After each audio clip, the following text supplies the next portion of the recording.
25వ సంవత్సరము 9వ మాసము 7వ దినమందు ప్రేమతో మీ అందరినీ ఆహ్వానిస్తున్నాం. ఈ దినమందు అత్యంత శ్రేష్టమైన దినము, దేవుడు మనకిచ్చిన నూతన దినము, పునరుత్థాన దినము.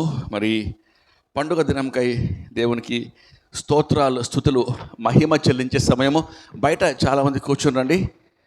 లోపల ప్లేస్ ఉంది, దయచేసి వెనుక ఒక 6-7 చైర్స్ ఖాళీగా ఉన్నాయి. దయచేసి మీరు లోపల కూర్చుంటే చాలా క్షేమకరము. దేవుని వాక్యము వినుటకు ఆటంకములు, గోడలేమి లేకుండా మీరు లోపల వాక్యం వినొచ్చు. చాలా ప్రాముఖ్యమైన వాక్యం ఇది. ఏ ఒక్కరునూ వాక్యమును నిర్లక్ష్యంగా లేక పెడచెవి వినుటకు డిస్ట్రాక్షన్స్ వల్ల చాలా ఇబ్బందులు ఉంటాయి. గమనించండి. సవినయంగా మనవి, దయచేసి లోపల స్థలం ఉంది, మీరు రావచ్చు, లోపల కూర్చోవచ్చు. ఈ సమయంలో వాక్యంకు వెళ్ళే ముందు పోయిన వారము వాక్యం మనం నేర్చుకున్న వాక్యం ఎవరైనా చెప్పగలరా? అంశము యేసయ్య ప్రభు రాకడ కొరకు సిద్ధపాటు కలిగి జీవించట. Okay, very good. దాంట్లో మనము పోయిన వారము నేర్చుకున్న అంశము, మరి అటు పోయిన వారం కూడా మనం ఇదే సిరీస్పై మాట్లాడుతున్నాం కదండి. అయితే పోయిన వారం మనము యేసయ్య రాకడ కొరకు సిద్ధపాటు గురించి నేర్చుకుంటూ ఉండగా, మరి పోయిన వారమే యాక్చువల్ ఇది, అంటే రాకడ గురించి, సంఘం ఎత్తబట్ట, దాని గురించి ముగిద్దాం అనుకున్నాను. కానీ మరికొన్ని అంశములతో దేవుడు అది ముగించటకు అనుమతించట్లేదు. ఇంకొక అంశం ఈరోజు దేవుడు అదే సిరీస్లో ఆయన మాట్లాడుతున్నాడు. ఎందుకనగా యేసయ్య రాకడ చాలా త్వరగా, మరి ఖచ్చితంగా యేసయ్య రాకడ ఉన్నది. కాబట్టి పర్హాప్స్ టుడే, నేడే కావచ్చు యేసయ్య రాకడ. మరి సంఘమా సిద్ధంగా ఉన్నామా అనే ఆ యొక్క అంశంతో, మరి the urgency the Holy Spirit God is giving, is proclaiming to the churches. సంఘానికి దేవుడు చెప్పే మాట. అందుకే వాక్యంలో చెవిగల వాడు ఆత్మ చెప్పు సంగతులు వినుగాక. ఈరోజు వినుటకు పడే వారిగా ఉండాలి. సమయము చాలా మంచిదండి. మనము 12:48 కాబట్టి ఒక హాఫ్ అన్ అవర్ లోపల మనం వాక్యం ముగించుకుందాం. మరి సమయం ఒకటి, మరి దానికన్నా ప్రాముఖ్యంగా మన జీవితాలు ఈరోజు దేవుడు మార్చుటకు, ఆయన రాకడకు ఎత్తబడే గుంపులో ఉంటకు, ఆయన సిద్ధపరచుటకు మనం అందరం కూడా ప్రయాసపడదాం. ఈరోజు దేవుడు ఇచ్చిన అంశము ఒకటే వచ్చినము, అది రిమెంబర్ లాట్స్ వైఫ్, లోతు భార్యను జ్ఞాపకము చేసుకొనుడి. ఒకటే వాక్యం దేవుడిచ్చాడు, లోతు భార్యను జ్ఞాపకము చేసుకొనుడి. నోవాహు దినముల గురించి చెప్తూ, లోతు యొక్క దినముల గురించి చెప్తూ, ఈ సంఘటనలు అన్నీ కూడా ఆయన కన్సమేట్ చేసి, దాన్ని సమ్మరైజ్ చేస్తూ ఒక వ్యక్తిని జ్ఞాపకం చేసుకోమంటున్నాడు, లోతు భార్యను కదండి. మనం ఈ వాక్యం ధ్యానించుటకు అందరం కూడా మనము సిద్ధంగా ఉందాం. పరిశుద్ధాత్మ దేవుని సహాయం మనం కోరుకుందాం. తలలో ఉంచుకొని ఒక చిన్న మాట ప్రార్థన చేసుకొని ముందుకు వెళ్దాం. మహాపరిశుద్ధమైన మా ప్రియమైన పరలోకపు తండ్రి, కృపగల దేవా, దయగల రాజా, మీకు ఎంతో స్తోత్రం చెల్లిస్తున్నాం. వాక్యము మీది, దాసుడు మీవాడు, సంగము మీది, ఆత్మ కాపరి. ఏ ఒక్క ఆత్మ కూడా నశించి నరకానికి పోవడం మీ చిత్తం కాదు. ఏ ఒక్కరూ ప్రభువా ఆ యొక్క మహోన్నతమైన మహత్తరమైన ప్రభువా సంఘం ఎత్తబడే రెండవ రాకడలో మీరు మధ్యాకాశంలోకి వచ్చినప్పుడు నాయనా, వాక్యము వినిచిన మీ అందరము ప్రభువా, మరియు వాక్యం తండ్రి ఆన్లైన్లో చూసేవారు కూడా తండ్రి, ఏ ఒక్కరు నశించబడి మీ చిత్తం కాదు నాయనా. ప్రతి ఒక్కరము తండ్రి ఎత్తబడి మధ్యాకాశంలో మిమ్మను ముఖాముఖిగా చూచుటకు ప్రభువా, మీ యొక్క ఆనందంలో ఆ మీదట సదాకాలము మీతో జీవించుటకు నాయన మా గొప్ప ప్రభువా ఏర్పాటు చేసినారు. గొప్ప వారసత్వము, గొప్ప తండ్రి శుభప్రదమైన నిరీక్షణ మాకు దయచేస్తున్నారు.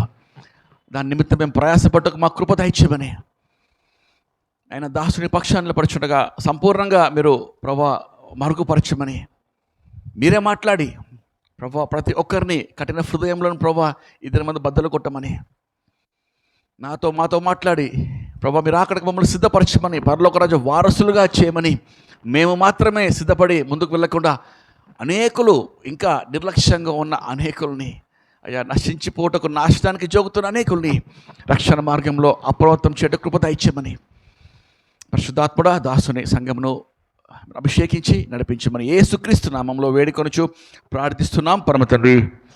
ఆమేన్, ఆమేన్, ఆమేన్. మరి రెండవ రాకడ ప్రభు యొక్క దినము గురించి యేసయ్య చెప్పిన అంశం మనము లూకా సువార్త 17వ అధ్యాయం పోయిన వారము అటుపోయిన వారం కూడా మనము మత్తయి సువార్త 24 మరి అనేక విషయాలు తెస్సలోనిక మొదటి పత్రిక గురించి చూసుకున్నాం. మళ్ళీ ఈరోజు లూకా సువార్త 17:26 నుంచి కొన్ని వచనాలు మనము చూసుకుందాం. అయితే సహాయం చేయండి. నోవాహు దినములలో జరిగినట్టు మనుష్య కుమారుని దినములలోనూ జరుగును. నోవాహు ఓడలోనికి వెళ్ళిన దినము వరకు జనులు తినుచు త్రాగుచు పెండ్లాడుచు పెండ్లికియబడుచు నుండిరి. అంతలో జలప్రలయము వచ్చి వారినందరినీ నాశనము చేసెను. ఆమేన్, ఆమేన్. ఇక్కడ మనం గమనిస్తూ ఉంటే యేసయ్య తను చెప్పిన మాటలు ఇవన్నీ ఎప్పుడు జరుగుతాయి? మరి యేసయ్య రాకడ మధ్యాకాశంలో ఆయన వచ్చినప్పుడు ఎటువంటి దినములుగా ఉంటాయి? ఇక్కడ వాక్యంలో మనం గమనిస్తే నోవాహు దినములో జరిగినట్లు మనుష్య కుమారుని దినములలోనూ జరుగును. మరి నోవాహు మరి లోతు ఈ దినముల గురించి జ్ఞాపకం చేస్తూ ఆయన చెప్పిన మాట మనం కొద్దిగా కిందికి వస్తే చూడండి 32వ వచనము. లోతు భార్యను జ్ఞాపకము చేసుకొనుడి. ఆమేన్. తన ప్రాణమును లోతు భార్యను జ్ఞాపకము చేసుకొనుడి. లోతు భార్య పేరేందండి? లోతు భార్య పేరు అయ్యా లోతు భార్య పేరు లోతు భార్యనే, Mrs Lot. Okay, Mrs Lot కదా. లోతు భార్య పేరు లోతు, సరిగ్గా చెప్పారు కదా. పేరు లేని వ్యక్తి గురించి ఎందుకు దేవుడితో ఖచ్చితంగా జ్ఞాపకం చేసుకోమంటున్నాడు? ఆ వ్యక్తి పేరు కూడా వాక్యంలో లేదు, కానీ ఆ వ్యక్తిని లోతు భార్యను జ్ఞాపకం చేసుకుంటాను ఒకటే వచ్చినము. ఖచ్చితంగా ఈ సారాంశం అంతా యేసయ్య రాకడలో జ్ఞాపకం చేస్తూ నోవాహు దినములు మరి లోతు దినముల వలె ఉంటాయి, అయితే ఈ వ్యక్తిని జ్ఞాపకం చేసుకునుడి అని ఖచ్చితమైన వార్నింగ్ దేవుడు ఇస్తున్న. కారణం ఏంటంటే చాలా శక్తివంతమైన, అత్యవసరమైన, చాలా ప్రాముఖ్యమైన ఒక నిజము దాగి ఉంది. తర్వాత ఒక ఖచ్చితమైన హెచ్చరిక దాగి ఉంది. There is a immediate strict important warning about this one person who is not named at all in the Bible. వాక్యంలో పేరు లేని వ్యక్తి గురించి ఆయన చెప్తూ, కానీ చాలా ప్రశస్తమైన శక్తి కదా, శక్తివంతమైన ఒక హెచ్చరిక ఉంది. ప్రియ దేవుని బిడ్డ, ఆ రోజు యేసయ్య తన శిష్యులతో మాట్లాడుతున్నాడు. ఈరోజు పరిశుద్ధాత్మ దేవుడు నాతో మాట్లాడుతుండు. వెనుక మీ అందరితో ఆయన మాట్లాడుతుండు. బయట కూర్చున్న వారితో కూడా ఆయన మాట్లాడుతుండు. ప్రియ దేవుని బిడ్డ, లోతు భార్యను జ్ఞాపకం చేసుకోండి. అంటే పాస్టర్ గారు భార్యల గురించి చెప్తున్నాడు. ఈ వాక్యం భార్యలకేనా? కాదండి. లోతు భార్యల గురించి కాదు, అందరి కొరకు, యవనస్తుల కొరకు, వృద్ధుల కొరకు, పురుషుల కొరకు మరియు స్త్రీల కొరకు కూడా. ఎందుకనగా ఎత్తబడేది ప్రపంచమంతా జరుగుతుంది, మనమందరం కూడా ఎత్తబడతాము.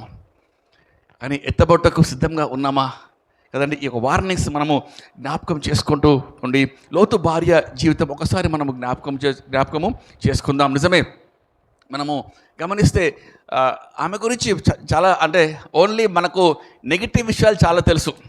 లోతు భార్య అంటే అట్లన ఉప్పు స్తంభంగా మారిపోయింది, ఆ వ్యక్తి జీవితం అట్లయిపోయింది, సుధమలో ఉన్నది అని చాలా మనము నెగిటివ్ విషయాలు మాట్లాడుతూ ఉంటాం. కానీ వాక్యంలో మనం గమనిస్తుంటే బుక్ ఆఫ్ జెనసిస్ కదండి, ఒకసారి చూద్దాం. మనము ఆది కాండంలో మనము ఇక్కడ 18వ అధ్యాయంలో మనము ఈ యొక్క అంశము జ్ఞాపకం చేసుకుంటూ ఉంటాం. కానీ దానికన్నా ముందు మనము 11, 12, 13 అధ్యాయాల్లో చూస్తుంటే అబ్రహామును దేవుడు పిలిచినది. అబ్రహామును పిలిచినప్పుడు అబ్రహాం బయలుదేరి అబ్రహాముతో పాటు లోతు, మరి అబ్రహాం యొక్క తండ్రి గారు కూడా, మరి లోతుతో పాటు లోతు కుటుంబం కూడా అందరు కూడా బయలుదేరారు. ఎక్కడికి? వాగ్దానపు దేశంకు. ఆ దేశం ఏదో వారికి తెలియదు, ఎక్కడికి వెళ్తున్నారో వారికి తెలియదు. కానీ తెలియకనే విశ్వాసంతో వారు ముందుకు నడుచుకుంటూ వారు కదా వారు బయలుదేరారు. అయితే ఇక్కడ గమనిస్తే లోతుతో పాటు లోతు భార్య కూడా, లోతు కుటుంబం కూడా బయలుదేరి వారు వెళ్ళారు. అంటే మనకి ఇక్కడ 13లో గమనిస్తే లోతు మరియు అబ్రహాం యొక్క సపరేషన్ ఉంటుంది కదండి. అక్కడ లోతు అబ్రహాము 5వ వచనం నుంచి ఇద్దరు కూడా వేరైపోతారు. వారికి ఉన్న ఆ యొక్క మందలు మరి సేవకులు కదా, ఇద్దరు కలిసి జీవించుటకు అక్కడ కష్టతరం. చూడండి 5వ వచనం నుండి. అబ్రహాముతో కూడా వెళ్ళిన లోతుకును గొర్రెలు, గొడ్లు, గుడారములు ఉండెను గనుక వారు కలిసి నివసించుటకు ఆ ప్రదేశము చాలకపోయెను. ఎందుకనగా వారి ఆస్తి వారు కలిసి నివసించలేనంత విస్తారమై ఉండెను. మంచిదమ్మ. 8వ వచనం. కాబట్టి అబ్రాము, మనము బంధువులము గనుక నాకును నీకును నా పశువుల కాపరులకు నీ పశువుల కాపరులకును కలహముండకూడదు. ఈ దేశమంతయు నీ ఎదుటనున్నది గదా, దయచేసి నన్ను విడిచి వేరుగా నుండుము. నీవు ఎడమ తట్టునకు వెళ్ళి నీడలా నేను కుడి తట్టునకును, నీవు కుడి తట్టునకు వెళ్ళి నీడలా నేను ఎడమ తట్టునకును వెళ్ళుదునని లోతుతో చెప్పగా. ఆమేన్. మంచిదమ్మా. అక్కడ మనం గమనిస్తుంటే అబ్రహాము, లోతు, అబ్రహాము కుటుంబము, లోతు కుటుంబము కలిసి వారు ఎంతో కాలం ప్రయాణం చేశారు. ప్రయాణం చేశాక ఈ మధ్యలో వారికి ఆస్తులు సంపాదించుకున్నారు. పశువులు, మందలు, ఎంతో సేవకులను వారు సంపాదించుకున్నారు. అయితే అబ్రహాము గురించి మనం వాక్యంలో మనం గమనిస్తే అబ్రహాము విశ్వాసులకు తండ్రి కదండి. ఆయన విశ్వాసంలో ఆయన ఎదుగుచూ జీవిస్తూ ద మ్యాన్ కదా, విశ్వాసులకు తండ్రిగా అబ్రహాం. వారి భార్య శారా కదండి, విశ్వాసులకు తల్లి ఆమె కదా. అంటే వారితో సహవాసంలో ఉన్న లోతు మరియు మిస్సెస్ లాట్ కదా, పేరు లేదు కాబట్టి లోతు భార్య పేరు లోతు భార్యనే తర్వాత చెప్పి మంచిది కదా. విశ్వాసంలో వారు కలిసి ఉన్నారు. శారమ్మతో కూడా కలిసి లోతు భార్య సహవాసంతో ఉన్నది. అబ్రహాముకు వచ్చిన ఆ విజిటేషన్స్, దేవుని ద్వారా వచ్చే ఆ యొక్క దర్శనాలు, ఆ మాటలు, దేవుని నడిపింపు అంతా కూడా అబ్రహాము లోతుతో పంచుకుంటున్నాడు. లోతు భార్య, లోతు కుటుంబంతో ఇవన్నీ కూడా వారు చూసే ఒక బలమైన విశ్వాస కుటుంబంగా అబ్రహాముతో పాటు లోతు కుటుంబం కూడా ఉన్నదని మనం వాక్యంలో గమనిస్తాం. లోతు అబ్రహాం బంధము ఏందండి? అబ్రహాముకు లోతు ఏమవుతాడు? తమ్ముడు. గట్టి చెప్పాలి. తమ్ముడా? కాదు, అన్ననా? కరెక్ట్. తమ్ముని కుమారుడు. మళ్ళీ లోతు భార్య ఏమవుతుందండి? కోడలు కదా. కొడుకు కోడలు లెక్కల. ఎందుకంటే ఇప్పుడు తమ్ముడు చనిపోతే తమ్ముని కుమారుని అబ్రహాము కదా పెంచుతూ దగ్గరికి తీసుకొని వారి కుటుంబాన్ని కూడా ఆయన నడిపిస్తున్నాడు. మంచిది. అయితే ఒక కుమారునిగా లోతు, మరి కుమారుని భార్య కోడలుగా వారు ఎంతో మంచి ఆత్మీయ బంధం ఏర్పాటు చేసుకున్నారు. శారా తర్వాత లోతు భార్య మిస్సెస్ లాట్, ఆమె కూడా వారు ఎంతో ఆత్మీయ బంధం, ఎన్నో విషయాలు వారు నేర్చుకున్నారు. సో 18వ అధ్యాయంలో గమనిస్తే వారి యొక్క సేవకుల ద్వారా ఉన్న మందలు ఇంకా తర్వాత అక్కడ ఉన్న ఆస్తిపాస్తులు కలిసి జీవించే అంతగా వారికి ఆ యొక్క ఆటంకం వచ్చింది కాబట్టి వారు విడిపోయారు. బట్ వారు ఇంకా భక్తిలో ఉన్నారు. ఇంకా కుటుంబ ప్రార్థనలు, ఆరాధనలు లోతు ఇంట్లో, ఇక్కడ అబ్రహాం దగ్గర కూడా జరుగుతున్నాయి. అయితే మనం ఈ విషయాలు మనము గమనిస్తూ ఉంటే 18వ అధ్యాయము ఒకసారి మన ఆదికాండము 18వ దాంట్లో అధ్యాయంలో ఇక్కడ మనము ముగ్గురు వ్యక్తులు కదండి అబ్రహామును దర్శిస్తారు. మనము మొదటి వచనం చూద్దామా? మరియు మమ్రే దగ్గరనున్న సింధూర వనములో అబ్రహాము ఎండవేళ గుడారపు ద్వారమందు కూర్చొని ఉన్నప్పుడు యెహోవా అతనికి కనబడెను. అతడు కన్నులెత్తి చూచినప్పుడు ముగ్గురు మనుషులు అతని ఎదుట నిలబడి ఉండిరి. అయితే ఈ ముగ్గురు వ్యక్తులు ఎందుకు వచ్చారండి? ఎవరైనా చెప్పగలరా? ముగ్గురు వ్యక్తులు 2 సమాచారాలు తీసుకొని వచ్చారు. 3 men from heaven. అది ఒక సమాచారం. ఇంకా వెరీ గుడ్ అండి. ఫస్ట్ ఏంటంటే శారమ్మను దృఢపరచడానికి. ఎందుకంటే అంతకుముందు గమనిస్తే సారా నవ్వింది కదా, వచ్చే నెక్స్ట్ కదా ఇయర్ బై దిస్ టైం నీకు కుమారుడు పుడతాడు అంటే సారా ఈ వృద్ధాప్యంలో నాకు కుమారుడా అని సారా నమ్మలేదు. అయితే సారా యొక్క విశ్వాసాన్ని దృఢపరచుటకు, వాగ్దానం జరిగించుటకు. మరి 2వది మనం గమనిస్తే 16వ వచనం నుంచి సొదొమ గొమొర్రా యొక్క పాపము కదండి, ఆ పాపము దేవుని సన్నిధిలో అది కనబడుతుందంట. కాబట్టి సొదొమ గొమొర్రా యొక్క తీర్పు గురించి 18వ అధ్యాయంలో మనం గమనిస్తూ ఉంటాం. అయితే ఇక్కడ మనం చూస్తూ ఉంటే 18th చాప్టర్లో ఈ యొక్క తీర్పు గురించి ఆయన చెప్పినప్పుడు మరి మనకు తెలుసు అబ్రహాము దేవునితో విజ్ఞాపన చేస్తుంటాడు. ప్రభువా 50 మంది నీతిమంతులు ఉంటే నువ్వు రక్షిస్తావా? 50 నుంచి 40 మరి 30 కదండి. ఇంకా మనం చూస్తుంటే ఇక్కడ లాస్ట్కు ఎంతవరకు అండి? 10 వరకు. అంటే ఆయన అనుకున్నాడు నిజమే, లోతు భార్య బిడ్డలు వారి కుటుంబము ఒక 10 ఖచ్చితంగా ఉండకపోరా కాబట్టి అక్కడ ఆపేశాడు. దేవుడు కూడా మనం వాక్యంలో గమనిస్తే దేవుని మనసు ఎంత కనికరం గల మనసు అండి. ఆయన అబ్రహాము ఎంత అడుగుతూ ఉండగా దేవుడంతా ఓకే అబ్రహామా మంచిది 10 మంది ఉన్నా నేను ఆ పట్టణాన్ని నేను కాపాడుతాను, అది నశింపజేయకుండా కాపాడుతాను. మనం వాక్యంలో గమనిస్తే ఇక ఆ నెక్స్ట్ చాప్టర్లో సొదొమ గొమొర ఆ యొక్క పట్టణంలో తీర్పు వస్తుంది. మంచిది. నేను ఈ యొక్క అంశము తీసుకున్న కారణము నిజంగా అంచె దినాల్లో మనం ఉన్నాం కాబట్టి లోతు దినములు మరి నోవహు దినముల వలె ఈ అంచె దినములు ఉంటాయి. ప్రపంచమంతా మనం గమనిస్తూ ఉంటే, పోయిన వారం చెప్పాం కదండి, టెక్నాలజీ విపరీతంగా పెరుగుతూ ఉంది. తర్వాత అనేకుల ప్రేమ చల్లారుతుంది, కారణము అక్రమము విస్తరిస్తుంది. ఎంతో భయంకరమైన పరిస్థితులు మనము లోకంలో గమనిస్తున్నాం. క్రైస్తవుల పట్ల హింస మరీ భయంకరంగా ఇప్పుడు పెరిగిపోయింది. ప్రపంచంలో జరిగే ఈ యొక్క సూచనలు అన్నీ కూడా మనం గమనిస్తున్నాం. ఇజ్రాయెల్ దేశము నానాటికి ఇంకా శక్తివంతమైన దేశంగా మారుతూ ఉంది. ప్రపంచ దేశాలు అనేకములు ఇజ్రాయెల్కు ఆటంకంగా వస్తూ ఉన్నారు. అమెరికా ఇజ్రాయెల్కు చాలా గొప్ప సపోర్ట్ చేసే దేశము, కానీ ఇప్పుడు అమెరికాలోనే దిస్ లాట్ ఆఫ్ డివిజన్. ఎందుకంటే అమెరికాలో చాలామంది ప్రో ఇజ్రాయెల్ దానికన్నా ప్రో పాలస్తీనా, అంటే పాలస్తీన్లకు సపోర్ట్ ఎక్కువ అయిపోయింది. ట్రంప్ చాలా చాలా కఠినమైన పరిస్థితిలో, అంటే చాలా విరోధ ఆ యొక్క ఎంతో ఆటంకాలు ఆయన ఎదుర్కొంటున్నాడు ఇజ్రాయెల్ సపోర్ట్ చేస్తున్నందుకు. అయితే అంటే మనం ఇవన్నీ కూడా గమనిస్తుంటే యేసయ్య రాకడకు మరి యెరూషలేము ఆలయము కట్టబట్ట కూడా చాలా ఎవ్రీథింగ్ ఈజ్ రెడీ. మనం ఇప్పుడు యూట్యూబ్లో ఒకటి చూస్తూ ఉంటే ఆలయము ఆల్రెడీ కట్టబొట్టకు ఎవ్రీథింగ్ ఈజ్, అంటే ముందు కట్టినట్లు కొన్ని సంవత్సరాలు కాదండి, కానీ అంత రెడీగా రెడీమేడ్గా అంత రెడీగా ఉంది. It happens over night. అంత త్వరగా కింద అండర్ గ్రౌండ్లో వారు ఇజ్రాయెల్ చాలా జ్ఞానవంతులు, భూమి లోపలనే సమస్తము నిర్మాణం చేసేసారంట. అంత్యక్రీస్తు బయలుపరచబడిన వెంటనే ఆలయము బయటికి వచ్చేస్తుంది, ఓవర్ నైట్ బయటికి వచ్చేస్తుంది. అంత్యక్రీస్తు కూడా ఇప్పుడు సజీవంగా ఉన్నాడు, కానీ ఇంకా బయలుపరచబడలేదు. ఈ వాక్యం సత్యము, ఇది నమ్మాలి. అంత్యక్రీస్తు ఉన్నాడు, బ్రతికే ఉన్నాడు. He is a person who is most powerful, most renowned and most believed.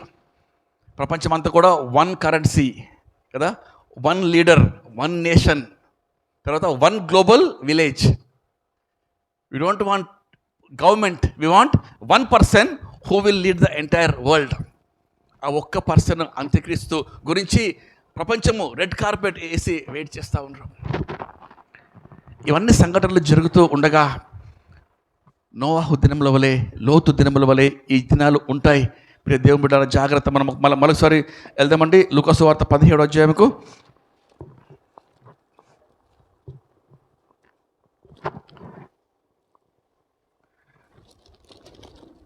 ఇక్కడ మనం గమనిస్తూ ఉంటే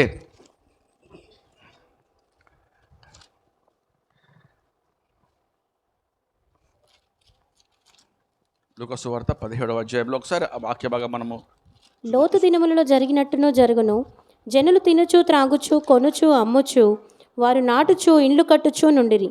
అయితే లోతు సొదొమ విడిచిపోయిన దినమున ఆకాశము నుండి అగ్ని గంధకములు కురిసి వారినందరినీ నాశనము చేసెను. ఆ ప్రకారమే మనుష్య కుమారుడు ప్రత్యక్షమగు దినమును జరుగును. ఆమేన్. చూడండి, మనుష్య కుమారుని దినములు మనుషులు చూడండి తినుచు త్రాగుచు. నేను పోయిన వారం కూడా జస్ట్ టూకీగా ఆ యొక్క విషయం చెప్పాను. తినుచు తాగుచు పెళ్లి చేసుకొనుచు పెళ్లికి ఇచ్చుచు ఇండ్లు కట్టుచు కొనుచు అమ్ముచు ఇవన్నీ కూడా చేస్తూ ఉన్నారు. అంటే they are doing everything for a normal person కదండి. ఇవన్నీ సాధారణమైన అవసరమైన విషయాలే. మనం తినాల్సిందే, త్రాగాల్సిందే కదా. మనము కదా గృహాలు, తర్వాత మనకు కావాల్సినవి కొనుక్కోవాలి, అవసరమైనవి కదా అమ్మేయాలి, మళ్ళీ వివాహాలు జరగాలి, వివాహాలు చేసుకోవాలి కదండి, ఇవ్వాలి. మరి ఇవన్నీ కూడా అంటే ఇవన్నీ కూడా నార్మల్ విషయాలు. మనం గమనిస్తుంటే ఉద్యోగానికి వెళ్ళాలి, కష్టపడాలి, సంపాదించుకోవాలి, కుటుంబాన్ని పోషించుకోవాలి. అంటే ఈ నార్మల్సీ అన్నీ కూడా జరుగుతూ ఉన్నాయి. మరి ఇవన్నిట్లో పాపము, తప్పు ఎక్కడుందండి? అన్నీ కూడా మానవునికి తన యొక్క జీవనానికి అవసరం అయినవే. కానీ నోవాహు దినములలో దేర్ వాస్ ఏ వార్నింగ్ కదా. నోవాహు దినంలో జలప్రళయము రానున్నది. కాబట్టి ఇవన్నీ చేస్తూ మీరు ఉన్నారు, మంచిది. కానీ వీటికన్నా ప్రాముఖ్యమైనది జలప్రళయము వస్తుంది. కాబట్టి దుర్మార్గతమైన జీవితాన్ని తీసివేసి దేవునికి దూరస్తులుగా ఉన్న జీవితాన్ని మీరు తీసేసి దేవునికి దగ్గర కండి. మారు మనసు పొందండి, ఆ యొక్క రక్షణ ఓడలో ప్రవేశించండి. నోవాహు 120 సంవత్సరాలు ఆయన చెప్పాడంట. మరి లోతు దినములో కూడా మనం గమనిస్తే ఇవన్నీ అంటే లోతు ఆ యొక్క సొదొమ పట్టణము పాపంతో ఉన్నది. కానీ ఇవన్నీ కూడా గమనిస్తుంటే సాధారణంగా జరిగే విషయాల్లో వాళ్ళందరూ నిమగ్నమై అందరూ అంటే ఇక అదే మా లోకమే శాశ్వతము, సమస్తము లోకంలోనే అనుకునే వారు లోకానికి బయట దే ఆర్ నాట్ థింకింగ్. ఇంతకుముందు సహోదరులు చెప్పారు కదా, శరీరం మన్ను కాబట్టి తిరిగి మన్ను అయిపోతుంది. కానీ ఆత్మ దాన్ని దయచేయు దేవుని దగ్గరికి పోవాల్సిందే, ఆత్మ దేవుని దగ్గరికి వెళ్ళాల్సిందే. ఒకవేళ వెళ్ళకుండా ఉంటే మరి ఒకటి నిత్య అగ్నిగుండము, నరకము. ఇక్కడ మనము వాక్యంలో గమనిస్తుంటే లోతు భార్యను ఈ సందర్భంలో లోతు భార్యను జ్ఞాపకం చేసుకుని జలప్రళయం వచ్చు వరకు వారికి తెలియక తినుచు తాగుచు వారు ఆ రీతిగా నిర్లక్ష్యంగా ఉన్నారు. మరి లోతు దినముల్లో కూడా ఆ యొక్క అగ్ని గంధకములు వచ్చి ఆ పట్టణాన్నంతా నాశనం చేయు వరకు వారు కూడా తమ సొంత ఆనందాల్లో తమ సొంత కార్యకలాపాల్లో నిమగ్నమై ఉన్నారు. అకస్మాత్తుగా రాకడ వచ్చింది, మధ్యాకాశంలో అకస్మాత్తుగా సిద్ధపడ్డ వారందరూ కూడా ఎత్తబడ్డారు. ఇక్కడ 8 మంది నోవహు ఆ యొక్క ఓడలో ప్రవేశించారు. మనం గమనిస్తే రక్షణ కార్యము యేసయ్య రాకడ చాలా త్వరగా ఉంటుంది. మళ్ళీ ఈ సందర్భంలో లోతు భార్యను ఎందుకు జ్ఞాపకం చేసుకోమంటున్నారు? లోతు భార్యకు మరి యేసయ్య రెండో రాకడకు మరి మధ్యాకాశం సంఘం ఎత్తబడ్డకు ఏమైనా సంబంధం ఉందా? ఖచ్చితంగా ఉంది. అందుకే యేసయ్య జ్ఞాపకం చేసుకోండి, రిమెంబర్ లార్డ్స్ వైఫ్, ఈ పర్సన్ను జ్ఞాపకం చేసుకొని జాగ్రత్తగా చూడండి. ఎందుకంటే మనం చూడండి కొన్ని విషయాలు గమనిస్తే లోతు భార్య మనం చూస్తుంటే ఆమె ఎప్పుడైతే దూతలు వచ్చారో ఆ యొక్క పట్టణానికి వచ్చి వారు లోతు ఇంట్లో ప్రవేశించి వారు చెప్పారు, దేవుడు ఈ పట్టణాన్ని అగ్నితో, చూడండి ఇక్కడ మనము ఆదికాండంలోకి వెళ్దాం ఒకసారి, ఫాస్ట్గా వెళ్ళి మనము వర్స్ బై వర్స్ చూసుకుందాం. ఆదికాండము 19వ అధ్యాయము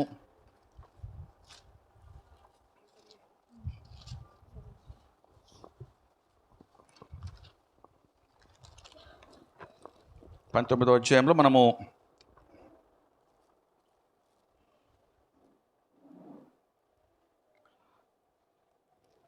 15వ వచనం నుంచి చూద్దామండి. తెల్లవారినప్పుడు ఆ దూతలు లోతును త్వరపెట్టి, లెమ్ము, ఈ ఊరి దోషశిక్షలో నశించిపోకుండా నీ భార్యను ఇక్కడనున్న నీ 2 కుమార్తెలను తీసుకొని రమ్మని చెప్పిరి. అతడు తడువు చేసెను. అప్పుడు అతని మీద యెహోవా కనికర పడుట వలన ఆ మనుషులు అతని చేతిని, అతని భార్య చేతిని, అతని 2 కుమార్తెల చేతులను పట్టుకొని వెలుపలికి తీసుకొని వచ్చి ఆ ఊరి బయట నుంచిరి. ఆమేన్, ఆమేన్. మనం ఇక్కడ గమనిస్తుంటే కొన్ని విషయాలు గమనిద్దాం. ఎప్పుడైతే లోతు భార్య బిడ్డలు ఈ దూతల సమాచారం విన్నారో వారు నమ్మారు కదండి. లోతు భార్య నమ్మింది. వారు చెప్పంగానే నేను నమ్మను అని చెప్పి కాలేదు, she believed in the word of the angels కదా. ఆమె నమ్మింది. మరి రెండో మాట గమనిస్తే ఆమె సిద్ధపడింది కూడా కదండి. మనం చాలా గమనిస్తే ఒక వ్యక్తి ఇల్లు తర్వాత తన యొక్క సమస్తము ఇక్కడ నుంచి విడిచిపెట్టి వెంటనే పారిపోవాలి ఇక్కడ నుంచి అన్నప్పుడు ఇట్ ఈస్ నాట్ ఈజీ కదా. ఇమ్మీడియట్గా ఇక్కడ నుంచి మీరు వెళ్ళిపోవాలి అన్నప్పుడు అట్లీస్ట్ ఏది ప్యాక్ చేసుకోవాలి, ఏది అవసరం, ఏది ఇంపార్టెంట్, ఏది కదా అర్జెంటు. కానీ ఇక్కడ లోతు భార్యను మనం గమనిస్తే ఆమె నమ్మింది.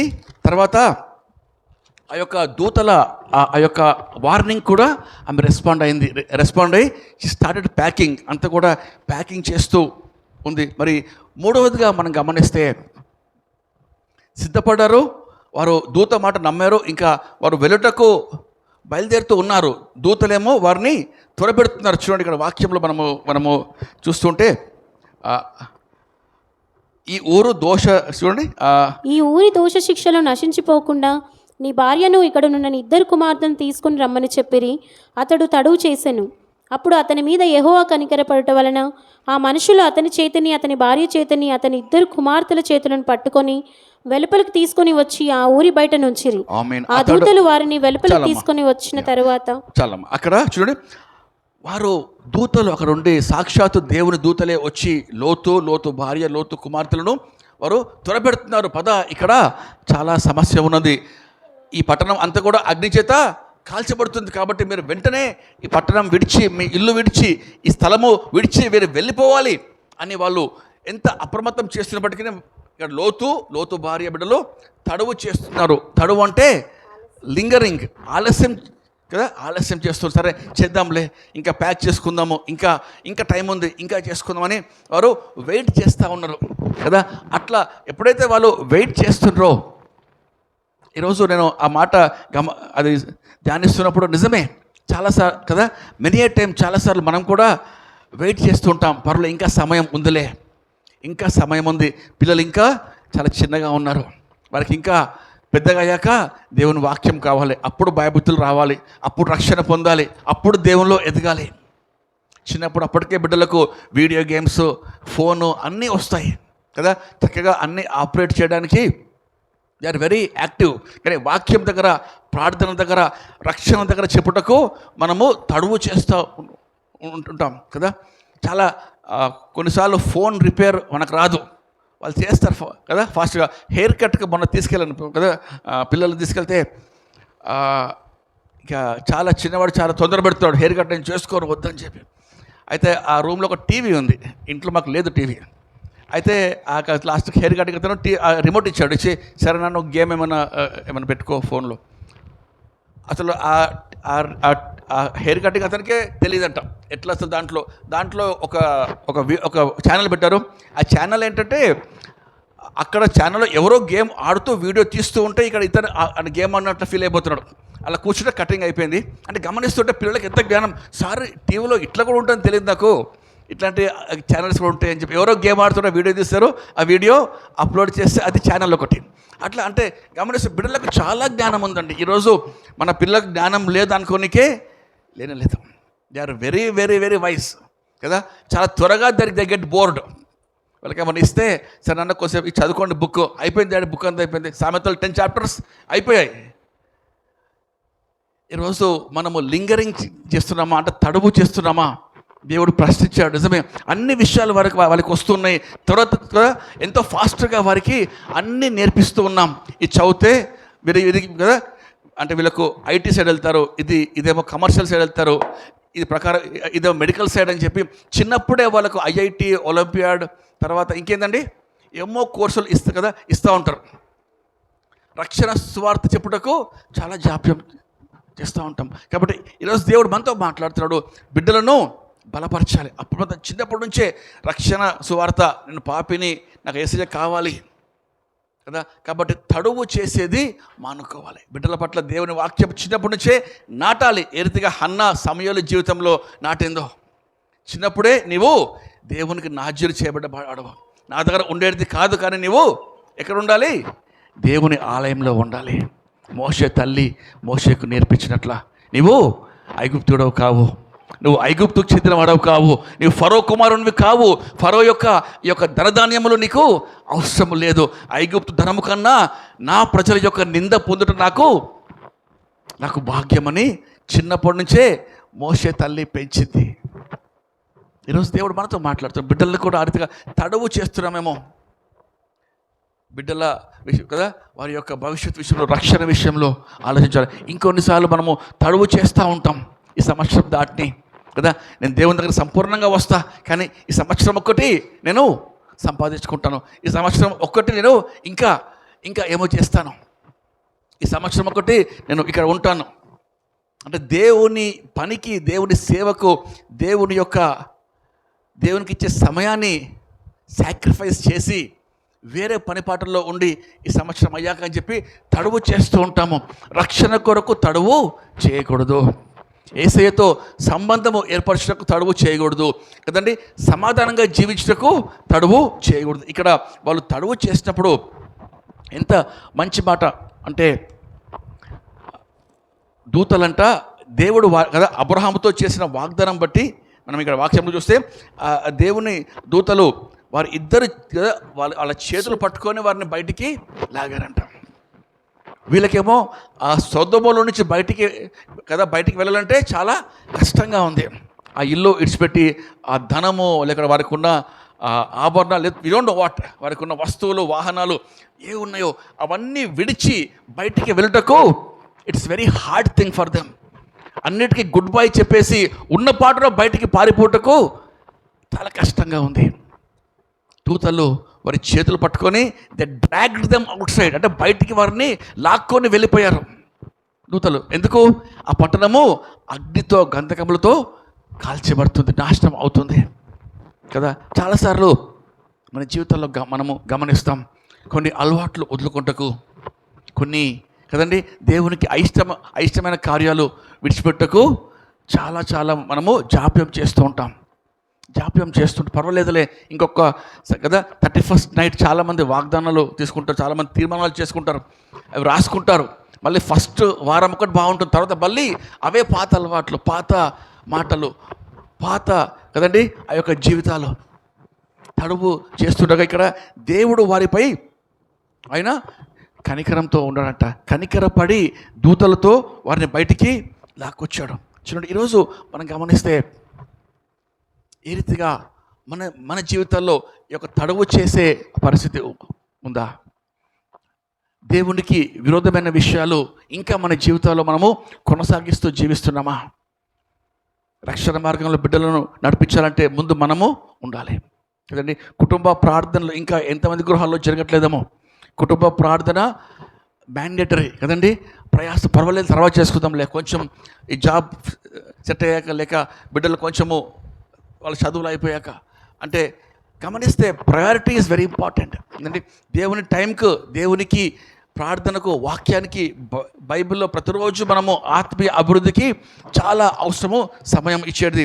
ఇక్కడ మనము గమనిస్తూ ఉంటే యేసయ్య రాకడ చాలా సమీపంగా ఉన్నదని దేవుని వాక్యం మనకు హెచ్చరిస్తుంది. అయితే ఈ టైంలో మనము ఏ విషయాల్లో తడువు చేస్తున్నామో దేవుడు మనతో మాట్లాడుతున్నాడు. రెండో మాట మనం గమనిస్తే చూడండి, దేవుని warning is very very clear కదా. మనము హెబ్రీలకు చూడండి ఒక మాట, హెబ్రీలకు 12వ అధ్యాయంలో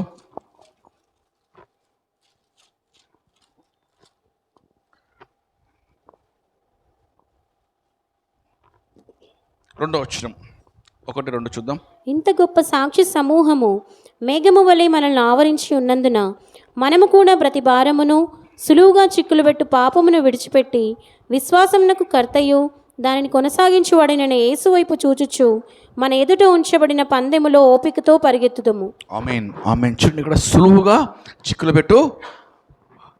ఈరోజు దేవుడు మనతో మాట్లాడుతూ సులువుగా చిక్కులు పెట్టే పాపాలు ఏవైతే మనల్ని ఏలుతున్నాయి, సులువుగా చిక్కుల ఉంచే ఫోన్ కానీ లేక టీవీ కానీ, వ్యర్థమైన సంభాషణ కానీ, ఎక్కువ మాటలలో దోషము ఉంటుంది. కొంతమంది మాట్లాడుతూనే ఉంటారు కదండి. ఆ మాటలో ఎన్ని దోషాలు వస్తాయో, ఎన్ని పాపములు వస్తాయో. అందుకే మన మాటల్లో చాలా అవసరం అండి.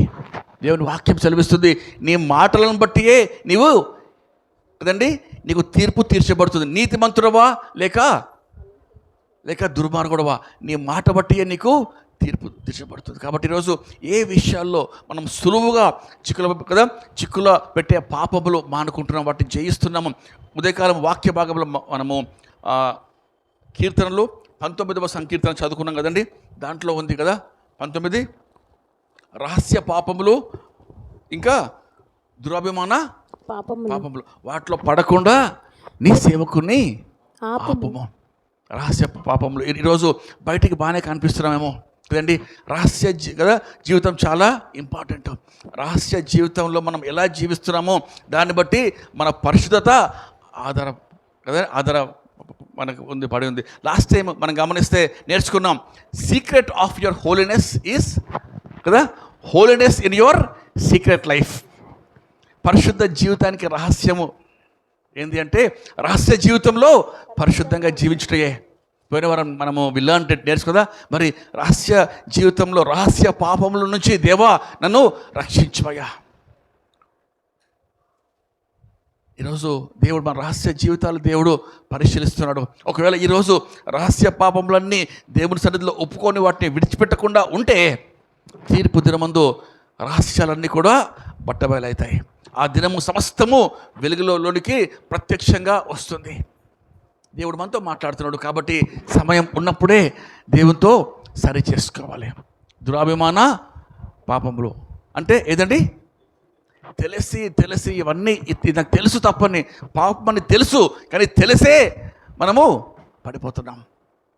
దేవుడు మనతో అనేక సార్లు దేవుడు మనకు హెచ్చరికలు ఇస్తూ ఉన్నాడు. అయితే ఇక్కడ మనము గమనిస్తే జాగ్రత్త అనే వాక్యంలో మనకు దేవుడు చెప్తున్నాడు. మరి there is a clear warning. ఇక్కడ మనం చూస్తుంటే సొదొమ ఆ యొక్క ప్రాంతము, ఆ యొక్క పట్టణము అగ్ని చేత దేవుడు కాలుస్తున్నాడు, ఆ పట్టణం అంతా కూడా నాశనంలోనికి వెళ్తుంది కదా అని క్లియర్గా వార్నింగ్ ఉంది. వార్నింగ్ ఉన్నప్పటికీ అక్కడ వారు తడవు చేస్తున్నారు. అయితే దూతలు కనికరంతో వారిని బయటికి ఇచ్చారంట. చూడండి ఇక్కడ ఇంకో మాట, నెక్స్ట్ వర్స్ మనం చూద్దాం. కొంచెం ముందుకెళ్తే ఇక్కడ వాళ్ళకు 2 క్లియర్ సైన్స్ ఇచ్చారు. 17th వర్స్ చూడమ్మా. ఆ దూతలు వారిని వెలుపలికి తీసుకుని వచ్చిన తరువాత ఆయన, నీ ప్రాణమును దక్కించుకున్నట్లు పారిపొమ్ము, నీ వెనుక చూడకుము, ఈ మైదానములో ఎక్కడనూ నిలవక నీవు నశించిపోకుండా ఆ పర్వతమునకు పారిపొమ్మని చెప్పగా, లోతు, ప్రభువా, అలాగు కాదు, ఇదిగో నీ కటాక్షము నీ దాసుని మీద వచ్చినది, నా ప్రాణము రక్షించటం వలన నీవు నా ఎడలో కనపరిచిన నీ కృపను గనపరిచితివి. నేను ఆ పర్వతమునకు తప్పించుకొని పోలేను, ఈ కీడు నాకు సంభవించి చచ్చిపోవుదునేమో. ఇదిగో పారిపోవుటకు ఈ ఊరు సమీపములో ఉన్నది, అది చిన్నది, నన్నెక్కడికి తప్పించుకొని పోనిమ్ము, అది చిన్నది. చాలమ్మా అక్కడ గమనిస్తుంటే ఇక్కడ దూతలు ఇచ్చే వార్నింగ్ చూడండి చాలా స్పష్టంగా. 17th వర్స్లో ఆ దూతలు వారిని వెలుపలికి తీసుకొని వచ్చి అది చెప్పిన మాట, నీ ప్రాణమును దక్కించుకోవాలి కదా. ప్రాణమును దక్కించుకుంటకు ఫస్ట్ థింగ్ ఏం చేయాలి? ఫ్లీ అంటే పారిపోము. ఒక మాట పారిపోము, దూత చెప్పే మాట ఊరి బయటికి తీసుకొని వచ్చి, ఆ సొదొమ పట్టణము బయటికి తీసుకొని వచ్చి, నీవు పారిపో, ఇక్కడ ఉండకు, వెంటనే పారిపో అని చెప్పారు. రెండవది, వెనుకకు తిరిగి చూడకము. ఇక్కడ 2 వార్నింగ్స్, క్లియర్ సైన్స్ ఉంటున్నాయి. ఒకటి పారిపోము, రెండవది వెనుకకు చూడకము. ఈరోజు దేవుడు మనతో చెప్పే మాట అదే అండి కదండి. మనము లోక మర్యాదలు, లోకంలో ఉన్న అటాచ్మెంట్స్ కదా, మన యొక్క ధనము, దేవునికి సిరికి దాసులుగా ఉండలేము, దేవునికి ఈ లోకాశులకు దాసులుగా మనం ఉండలేము వీటి నుంచి. అందుకే ఎవరోడా నీ ఎవరినిచ్చలో నుంచి పారిపోము. ఈరోజు అనేక విషయాల్లో కదా మనము ఎంత జాగ్రత్తగా సులువుగా చిక్కులు పెట్టే ప్రతి పాపము కదా అక్కడ నుంచి పారిపోవాలి. ఫ్లీ కదా, పారిపోము. రెండవది వెనుక తిరిగి చూడకము. లూకా సువార్త 9వ అధ్యాయము 62వ వచనము ఏమంటుందండి ఇక్కడ? నాగలిపై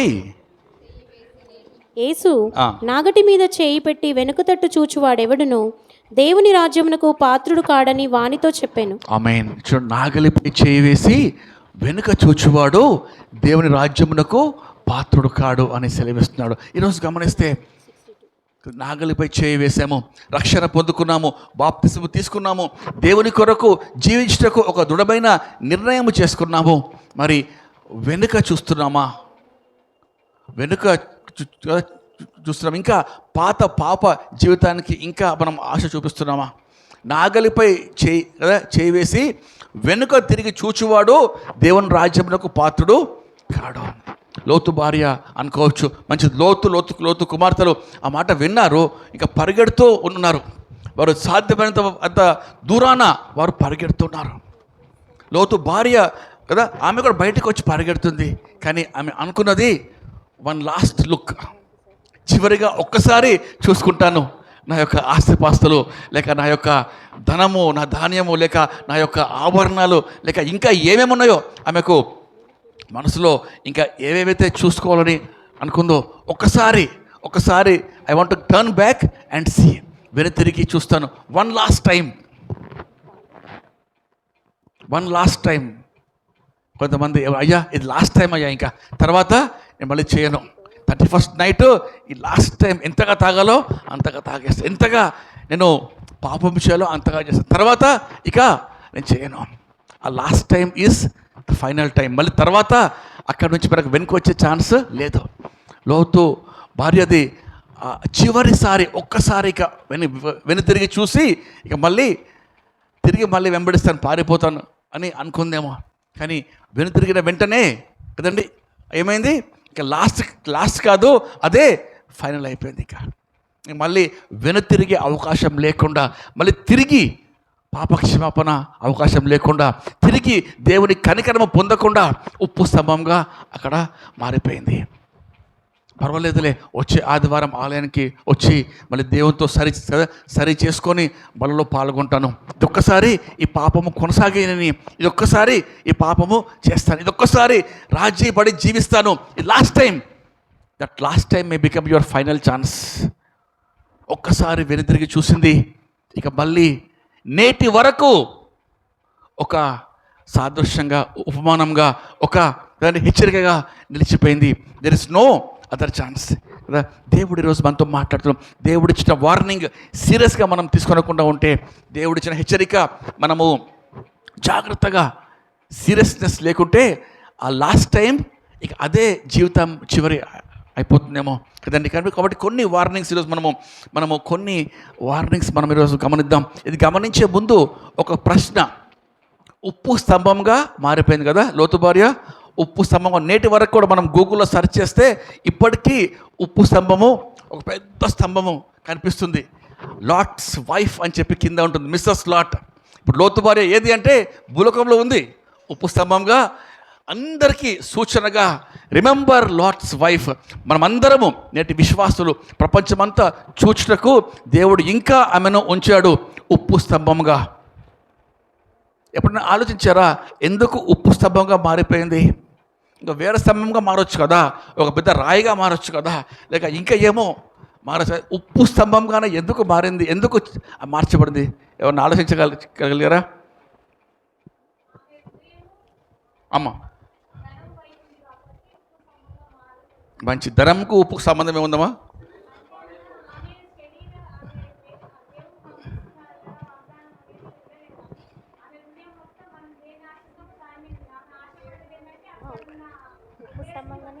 హల్లెలూయా, మంచిది. ఇంకొక ప్రశ్న కొంచెం ఆలోచించండి. ఉప్పు స్తంభంగానే ఎందుకు మారిపోయింది? Why only salt? దేవుడు విశ్వాసిని ఉప్పుగా చేశారండి. మీరు లోకములకు ఉప్పు అయి ఉన్నారు.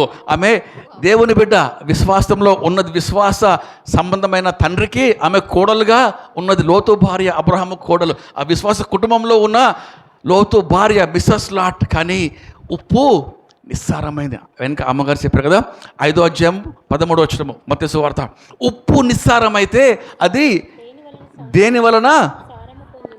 మనుష్యులు పాదముల కింద వేసి తుక్కుటకే కానీ మరి దేనికి అది పనికిరాదు. విశ్వాసులను దేవుడు ఉప్పుగా చేశాడు, రుచిగా చేశాడు. మనం రుచిగా ఉండి అనేకుల జీవితాల్లో రుచి పుట్టించడానికి దేవుడు చేస్తే ఆ రుచి ఏమైందండి? ఉప్పు స్తంభంగా మారిపోయింది. ఉప్పు నిస్సారమైతే విశ్వాస యొక్క జీవితము, తన గమ్యము, తన ప్రణాళిక, తన ఉద్దేశము, నిత్య జీవానికి దేవుడు నీ కొరకు ఏర్పాటు చేసిన ఆ యొక్క ప్రణాళికను మర్చిపోతే, నీ దృష్టి నువ్వు మరుస్తే జరిగేది ఇదే. ఉదయకాలము బిడ్డలు కంటత వాక్యం చెప్పారు. యోహాను సువార్త 14:2, నేను మీ కొరకు స్థలము సిద్ధపరచ వెలుచు, నేను ఉండు స్థలంలో మీరు ఉండులాగునా మీ కొరకు స్థలం సిద్ధపరుస్తున్నాను. ఆ దృష్టి ఆ స్థలంపై లేకుంటే మనం అయ్యేది ఉప్పు స్తంభాలే. ఆ దృష్టి మనకు లేకుంటే, నిత్య జీవంపై ఆశ లేకుంటే, దేవుడిచ్చిన ఆ పరలోక ఆ రాజ్యంకై మనకు ప్రయాస ఆశ లేకుంటే, ప్రభువా ఈ రాత్రి నువ్వు వస్తే నేను ఎత్తబడతానా, పరలోకంలో నా కొరకు గృహం ఏ రీతిగా నువ్వు నిర్మిస్తున్నావు అని మనకు ఆ తృష్ణ లేకుంటే సిద్ధపాటు కలిగి ఉంటామండి. అందుకే ఉప్పు నిస్సారమైతే ఈరోజు మన జీవితాల్లో ఉప్పుగా దేవుడు చేశాడు. పిల్లలు రుచిగా ఆయన కదా చేశాడు. పోయిన వారం నేర్చుకున్నాం, వెలుగుగా దేవుడు చేశాడు. ప్రకాశిస్తున్నామా? రుచిని అనేకులకు ఇస్తున్నామా? దేవుని కొరకు జీవిస్తున్నామా? చివరిగా వాక్యాన్ని ముగిస్తున్నాను. ఒక మాట చెప్పి I want to close the word. లోతు భార్య ఈ ఉప్పు స్తంభం ఈరోజు ప్రపంచంతో మాట్లాడుతుంది. లోతు భార్య కదా ఈరోజు మనతో మాట్లాడుతుంది కదండి. ఆమె దేవుని దూతలు కదా ఆ వార్త చెప్పినప్పుడు షీ వాస్ ప్రిపేర్డ్ కదా. ఆమె అంటే నేను ఇంగ్లీష్లో రాసుకున్నాను, but she perished even though she prepared కదా. ఆమె నశించింది, కానీ దేవదూతలు తామే దిగి వచ్చి ఆమెకు వార్నింగ్ ఇచ్చినప్పుడు ఆమె నమ్మింది కదా. నమ్మి కూడా నశించిపోయింది. తర్వాత వారి ఎంబడి ఆ యొక్క సొదొమ అంతా కూడా తన గృహము తన సమస్తం విడిచిపెట్టి బయటికి వచ్చింది, కానీ నశించిపోయింది. వారితో పాటు పరిగెట్టి ఆమె బయటికి వెళ్ళింది, పరిగెట్టి సొదొమ ఊరు దాటిపోయింది, కానీ నశించిపోయింది. మనం గమనిస్తే లోతు భార్య ఈరోజు మనతో మాట్లాడుతుంది. కేవలం విశ్వాసులుగా ఉన్నాము, రక్షణ పొందుకున్నాం సరిపోదు. రక్షణ పొంది లోకంలోనే మేము జీవిస్తాము, సాధారణంగా జీవిస్తామంటే సరిపోదు. దేవుని కొరకు రోషంగా మనము ఉప్పు వలె జీవించాలి. ఆమె నమ్మింది విశ్వాస గృహంలో ఉంది, సొదొమ దాటింది, దూతలు చేయి పట్టుకొని బయటికి నడిపించారు, అయినను నశించిపోయింది. ఎందుకంటే సొదొమలో నుంచి బయటికి వచ్చింది, కానీ తన హృదయంలో ఉన్న సొదొమ బయటికి పోలేదు. తన హృదయంలో ఇంకా సొదొమతో అంటుకొని ఉంది. ప్రియ దేవుని బిడ్డలారా, లోకంలో నుంచి బయటికి వచ్చామేమో, రక్షణ పొందాము, ఆలయంలో ఉన్నాము, ఏర్పరచబడిన రాజులైన యాజక సమూహంగా ఇక్కడ కూర్చున్నామేమో, కానీ హృదయంలో ఇంకా లోకం ఉందా, లోక మర్యాద ఉందా, లోక ఆశలు, అతిశయాలు, ఇష్టాలు, డంబము, గర్వము, అహంకారము, శరీరేచ్ఛలు, ధనాపేక్ష, ఇక లిస్ట్ చాలా పెద్దగా ఉంది. నీకు నీ దేవునికి, నాకు నా దేవునికి మాత్రమే తెలుసు. దేవుని సన్నిధిలో ప్రభువా లోతు భార్యను జ్ఞాపకం చేసుకుంటాం. ఇటువంటివి ఏవి ఉన్నా శరీర కార్యాలు చేయు ప్రతివాడును దేవుని రాజ్యంను ప్రతినిధించుకున్నాడు. గలతీయులకు కదండి 5:17 నుంచి ఉంటుంది. ఈరోజు లోతు భార్యను జ్ఞాపకం చేసుకుందాం. ఒక గొప్ప వార్నింగ్గా ప్రపంచమంతా ఉప్పు స్తంభంగా ఉంది, అందరితో మాట్లాడుతూ ఉంది, జాగ్రత్త, నేను ఉప్పు స్తంభంగా నేను మారిపోయాను, లోక ఆశలు నాలో ఉండిపోయి సొదొమ అంతా నా హృదయంలో విడవలేక బయటికి వచ్చాను, కానీ తప్పించుకోలేకపోయాను. బయటికి వచ్చిన వారమే, అందరం రక్షణ పొందిన వారమే, కానీ జాగ్రత్త, లోతు భార్యను జ్ఞాపకం చేస్తుంది. వాక్యాన్ని ముగిస్తున్నాను, తలలోంచుకొని అందరం ఒకసారి లేచి నిలబడదాం, ప్రార్థించుకుందాం, ప్రార్థన చేసుకుందాం. ఈరోజు దేవుడు మనతో మాట్లాడుతున్నాడు. లోతు భార్య జీవితం ద్వారా రిమెంబర్ లాట్స్ వైఫ్. మనల్ని దేవుడు ఉప్పుగా ఉంచాడు, ఉప్పు సారం కలిగి జీవించటకు లోకంలో ఆయన మనలో ఉంచాడు. అంధకార లోకంలో అనేకులను దేవుని యొద్దకు నడిపించటకు, అనేకులకు యేసయ్య రుచిని చూపించటకు మనము సిద్ధపడి నిత్య జీవానికి వారసులు అగుటకు ఆ గొప్ప తీర్మానం. ఒకవేళ నిత్య జీవానికి పరిగెట్టే ఆశ నీకు లేకుంటే, ఈ లోకంలో ఉన్న అన్నీ విడిచిపెట్టి యేసయ్య రాకడకు ప్రభువా ఏది కూడా నాకు అత్యంత ప్రియమైనది కాదయ్యా, నీవు కాక మరి ఏది కూడా నాకు అత్యంత ప్రియమైనది కాదు, నైనా ఎప్పుడైనా ఏ సమయమైనా ప్రభువా పిలిచిన వెంటనే వచ్చేస్తానయ్యా. లోతు భార్య మనవలే విశ్వాసురాలే, విశ్వాసియే, కానీ విడవబడింది. ఒక దృష్టాంతముగా అంచె దినములో మనకు బుద్ధి వచ్చుటకు ఉప్పు స్తంభంగా నిలబడింది. ప్రార్థన చేసుకుందాం. నా గటిపై చేయి వేసి నేను వెనక తిరిగి చూడనెన్నడు, నా గటిపై చేయి వేసి నేను వెనక తిరిగి చూడనెన్నడు.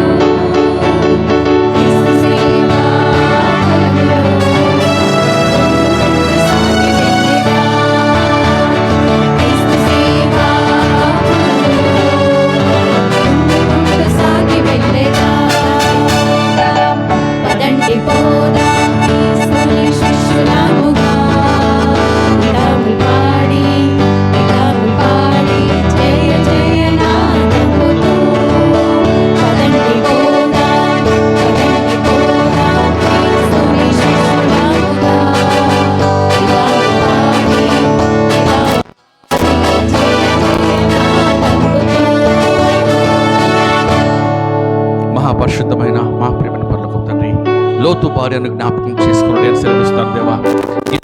ప్రభువా నా గడ్డిపై చేయి వేసి వెనుతిరిగి చూడు వారంగా ఉండకుండా తండ్రి, ఒక్కసారి లోతు భార్య వెనుకకు చూసి ఉప్పు స్తంభంగా మారిపోయిందయ్యా. తన హృదయంలో ఉన్న సొదొమను తండ్రి అయ్యా విడవలేకపోయిందయ్యా. లోకమును హత్తుకొని సొదొమ యొక్క ధనధాన్యములు ప్రభా ఆశలు ప్రభా హత్తుకొని తండ్రి ఉప్పు స్తంభంగా ప్రభా ఈరోజు మా అందరికీ ఒక దృష్టాంతంగా ఉండగా నాయన ప్రభా మీ యొక్క రాకడ నిమిత్తం తండ్రి మేము ప్రభా కనిపెడుతూ ఉండగా తండ్రి మీ రాకడ ప్రభా కొరకు తండ్రి ఆపేక్షిస్తూ ఉండగా ప్రభా ఎవరినో తండ్రి ఆ రీతిగా ప్రభా నిర్లక్ష్యంగా జీవించకుండా లోకంపై మక్కువ ఆశ ప్రభా శరీరేచ్ఛలతో ప్రభా డంబముతో నేత్రాశతో ప్రభా ఆ గొప్ప రాకడను ప్రభా విడవకుండా తండ్రి అయ్యా విడిచిపెట్టబడకుండా కృప దయచేయమని మీకే స్తోత్రం చెల్లిస్తూ విన్నవాక్యానికి ఆత్మీయ నీరుగట్టి ఫలింపచేయమని వేడుకొచ్చు. దాసుని పెట్టుకున్నారు, మాట్లాడినారు, మీకు ఎంతో వందనాలు చెల్లిస్తూ యేసుక్రీస్తు నామంలో వేడుకొచ్చు ప్రార్థిస్తున్నాం తండ్రి. ఆమేన్. అందరం దయచేసి కూర్చున్నామండి.